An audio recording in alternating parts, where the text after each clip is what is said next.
আসসালামু আলাইকুম দ্বিতীয় শ্রেণীর শিক্ষার্থীরা কেমন আছো সবাই? আশা করি সবাই ভালো আছো। খেয়াল করো, আজকে আমরা তোমাদের প্রাথমিক বিজ্ঞান বইয়ের অধ্যায় 9-এর পার্ট 2 জীবের জন্য সূর্যের গুরুত্ব এই পার্ট থেকে দেখো শিক্ষার্থীরা পরীক্ষার জন্য নমুনা প্রশ্ন সাজেশন নিয়ে হাজির হয়েছি।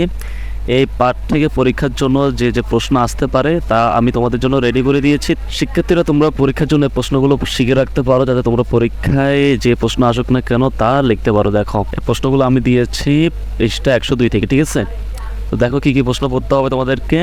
জীবের জন্য সূর্যের গুরুত্ব কী, এই প্রশ্নটা তোমাদেরকে পড়তে হবে।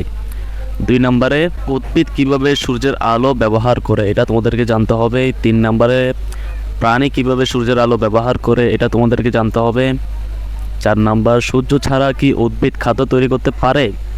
তারপরে 5 নম্বরে সূর্য যদি না থাকতো তবে প্রাণীদের কি হতো, এটা তোমাদের জানতে হবে। 6 নম্বর প্রাণী ও উদ্ভিদের জন্য সূর্য কেন গুরুত্বপূর্ণ, এটা জানতে হবে। 7 নম্বর উদ্ভিদ কিভাবে খাদ্য তৈরি করে, এটা তোমাদেরকে জানতে হবে। 8 নম্বর উদ্ভিদ কি ত্যাগ করে, শিক্ষার্থীরা উদ্ভিদ কি ত্যাগ করে এটা তোমাদেরকে জানতে হবে। 9 নম্বর প্রাণীর শ্বাসকার্যে কি গ্রহণ করে। 10 নম্বর পৃথিবী তাপমাত্রা নিয়ন্ত্রণ করে কি।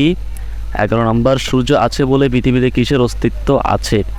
তো শিক্ষার্থীরা তোমরা এই প্রশ্নগুলা নোট করে রাখো। এই প্রশ্নগুলোর উত্তর তোমরা কোথায় পাবা? দেখো শিক্ষার্থীরা এই প্রশ্নগুলোর উত্তর পেতে হলে তোমাদেরকে এই ভিডিও ক্লাসটি দেখতে হবে। দেখো এই ভিডিও ক্লাসটাই আমি তোমাদেরকে নিয়েছি 102 পৃষ্ঠা সম্পর্কে যে ভিডিও ক্লাসটি আমি নিয়েছি, তোমাদেরকে আমাদের চ্যানেল থেকে এই ভিডিও ক্লাসটি দেখতে হবে, যাতে তোমরা এই প্রশ্নগুলোর উত্তর কী হবে তা বুঝতে পারো, ঠিক আছে? আমি এই ভিডিও ক্লাসটিতে সম্পূর্ণ বুঝিয়ে দিয়েছি এই প্রশ্নগুলোর উত্তর কী হবে।